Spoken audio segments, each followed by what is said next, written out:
ನಾಳೆ ಹೊಳಲ್ಕೆರೆ ಪಟ್ಟಣದಲ್ಲಿ ಸ್ವಯಂ ಪ್ರೇರಿತ ಬಂದ್ಗೆ ಕರ್ನಾಟಕ ರಾಜ್ಯ ರೈತ ಸಂಘ ಮತ್ತು ಹಸಿರು ಸೇನೆ ಕರೆ ನೀಡಿದೆ. ಈ ಬಗ್ಗೆ ಮಾತನಾಡಿರುವ ಘಟಕದ ಅಧ್ಯಕ್ಷರಾದ ಬಿಎಸ್ ರಂಗಸ್ವಾಮಿ, ಭದ್ರಾ ಮೇಲ್ದಂಡೆ ಯೋಜನೆಯನ್ನು ರಾಷ್ಟ್ರೀಯ ಯೋಜನೆ ಎಂದು ಘೋಷಿಸಿದ್ದು, ಕೇಂದ್ರ ಸರ್ಕಾರ 53,000 ಕೋಟಿ ರೂಪಾಯಿಗಳನ್ನು ಕಾಯ್ದಿರಿಸಿ ಹಣ ಬಿಡುಗಡೆ ಮಾಡದೇ ಇರುವುದನ್ನು ಖಂಡಿಸಿ ನಾಳೆ ಸ್ವಯಂ ಪ್ರೇರಿತ ಬಂದ್ಗೆ ಕರೆ ನೀಡಿದ್ದೇವೆ. ಯೋಜನೆ ಕಾಮಗಾರಿಗಾಗಿ ಅಹೋರಾತ್ರಿ ಧರಣಿ ಕೈಗೊಂಡು 28 ದಿನಗಳು ಕಳೆದರೂ ಯಾವ ಶಾಸಕರು ಅಧಿಕಾರಿಗಳು ಸ್ಪಂದಿಸಿಲ್ಲ. ಈ ಹಿನ್ನೆಲೆ ಸಂಪೂರ್ಣ ಬಂದ್ಗೆ ಕರೆ ನೀಡಲಾಗಿದೆ ಎಂದು ತಿಳಿಸಿದರು.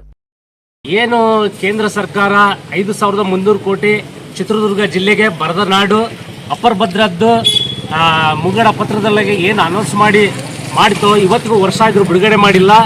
ಈ ಹಣವನ್ನು ಬಿಡುಗಡೆ ತೀರುವ ಗತಿಯಲ್ಲಿ ಬಿಡುಗಡೆಗೊಳಿಸಿ ಏನು ಭದ್ರಾ ಮೇಲ್ದಂಡೆ ಯೋಜನೆ ಕೆಲಸ ಕಾರ್ಯ ಇದೆಯೋ ಅದನ್ನು ಬಗೆಹರಿಸಿ ನಮ್ಮ ರೈತರಿಗೆ ಚಿತ್ರದುರ್ಗ ಜಿಲ್ಲೆಯಾದ್ಯಂತ ಬರದ ನಾಡಿಗೆ ನೀರನ್ನು ಹರಿಸಬೇಕು ಅಂತಂದು ಸರ್ಕಾರಕ್ಕೆ ನನ್ನ 2 ಮಾತಿನಲ್ಲಿ ಮನವಿ ನಾಳೆ ಇದಕ್ಕೋಸ್ಕರ ಹೊಳಲ್ಕೆರೆ ಪಟ್ಟಣದಲ್ಲಿ ಬಂದ್ ಮಾಡ್ತಾ ಇದೀವಿ. ಸ್ವಯಂಕೃತವಾಗಿ ಎಲ್ಲ ನಮಗೆ ಸಂಘ ಸಂಸ್ಥೆಗಳು ಸಹಕಾರ ನೀಡ್ತಿದೆ.